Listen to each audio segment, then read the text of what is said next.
I want to counter that with the fact that there are millions upon millions of galaxies with millions upon millions of their own stars, with millions and millions of their own planets. If we didn't, I don't think that if this Earth was not in this exact space as it exists now, I think that is also not compelling, because we would have found existence on in another location in the universe if it was not just in this space. I don't have enough faith to believe that, but let me continue onwards. Okay. Then there is what's called the teleological argument for God. That comes from the Greek word telos, which means we get the word telescope. It means goal, destination, or purpose. This here goes to an argument that for every cause, for every effect, there must be a cause. So, for example, we can agree that space, time, and matter exists. We agree. Yes. Therefore, definitionally, something that is outside of space, time, and matter must have made space, time, and matter exist. What's up, YouTube? Hope you guys are feeling good. Today, guys, we're back here on the new video. Today, we're going to be checking out Charlie Kirk debates atheists on God's existence. Okay, this is going to be interesting. I love when Charlie's talking about Christianity and God in general. It's actually boost up your faith. I call him Charlie Kick because he loves kicking us. And I would love to check this video out with you guys. How he's going to kick this atheist ass. Let's get right to today's video, guys. Hey, Charlie. I've been watching your videos for a long time. Been a big fan of yours. One thing I will say is that I have come out here not only because I turned conservative in about 2016 with Trump's first run.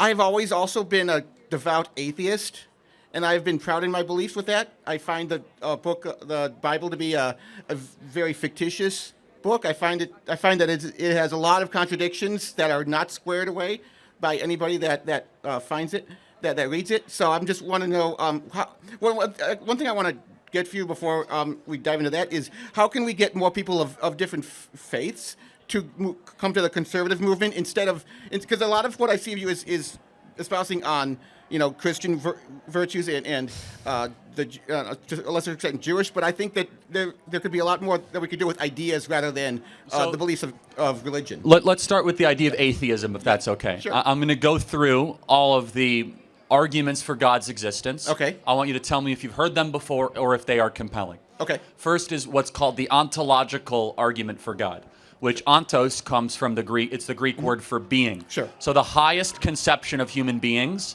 we can only conceptualize that which is real. And so the highest conception of our own, combined wisdom is God. I think this is the weakest argument for God, to be perfectly honest. Right, I'll agree with you there, yeah. Yeah, but it is a proof that on an ontological view of God. The second of which is called the cosmological view of God, coming from the Greek word cosmos, which means all-encompassing creation. Sure. If you look around with creation, there are 15 fine-tuned measurements that if anyone went off by a micron, our entire existence would not exist. The tilt of the Earth, our proximity to the sun, our configuration of oxygen to carbon dioxide.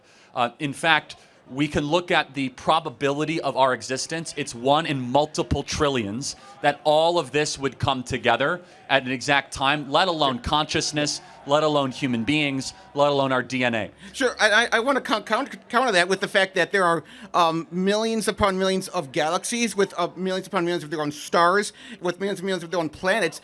If we didn't, I don't think that if this Earth was not in this exact space as it exists now, I think that is also not compelling, because we would have found existence on in another location in the universe if it was not just in this space. I don't have enough faith to believe that, but let me continue onwards. Okay. Then there is what's called the teleological argument for God. That comes from the Greek word telos, which means we get the word telescope. It means goal, destination, or purpose. This here goes to an argument that for every cause, for every effect, there must be a cause. So, for example, we can agree that space, time, and matter exists. We agree. Yes. Therefore, definitionally, something that is outside of space, time, and matter must have made space, time, and matter exist. Not necessarily. We can. Well, then it's against the laws of reason. Not because there could always be a universe that existed before our Big Bang. It's not. We could have existed with space, but no matter, in a very tiny point. That's what basically the Big Bang was. So I don't see how that disproves atheism. And it's more, atheism is more of a, I don't believe God exists. Why is this compelling. Well, I'm going to go through two Yeah, more proofs okay, of God, sure. and then we'll finish. Then there's Okay. what's called the column proof of time, which is thanks to Albert Einstein, we know that time is actually a real thing that can be traversed with enough speed. And in order for time to exist, something timeless must have created it. Finally, there's something called the axiological view of God. I don't know if you know this one. Axios comes from the word, the Greek word judgment. Axios and judgment mean Sure, the same sure. thing, which basically means that every human being has some form of right and wrong embedded in us. For example, when the Nuremberg trials were happening, the Nazis were not able to say, well, it was just the laws of the land.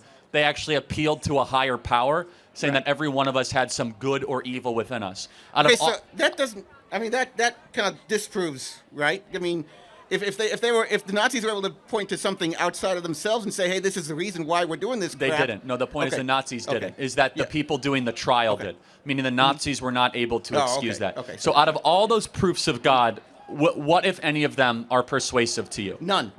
None. None. Okay. So then what, if you look at a human being and you look at the improbability of our, how we are put together, do you believe that we are largely an accident of multi-billions of years of evolution? Yes. How do we know? How do we not know that there's? How do we know that there isn't something that's identical to us on another, planet somewhere that we haven't encountered yet? It's just a skeptic in me that's thinking that way. That says, hey, maybe there's something out there that we haven't contacted yet that is in another galaxy or another planet or something that we just don't know about. Or maybe there isn't. Okay. So the improbability, though, of our existence and the Earth and oxygen and carbon and nitrogen and all of it together, you don't marvel at a human being being able to heal itself when it's cut or grow to a... No, because we're not the only beings on Earth that can do that. There's a lot of people. Well, we are the only ones that can reason, though. Okay. Do you marvel at our capacity to reason it? Even the ability for mammals or reptiles to reproduce life.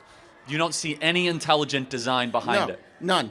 You just see None. it as It's a consequence of natural selection and evolution over millions and probably millions of years. So we both have faith. Okay. I would argue you have a lot more faith than I do.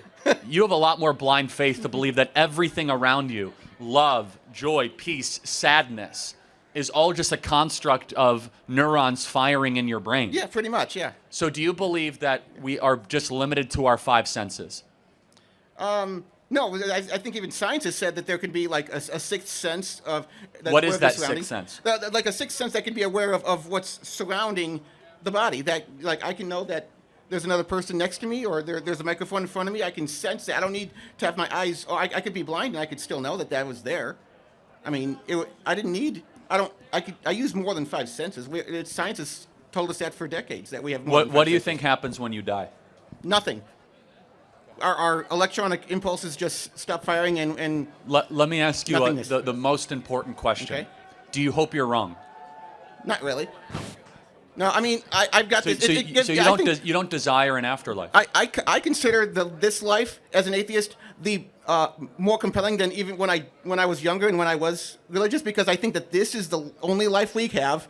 We need to do with it what we can, the best that we can do it, and it's like I said, it's just the one chance we got. We don't have an afterlife. We don't have anything after that. So our goal is to become the best people that we can possibly be in that one chance that we get.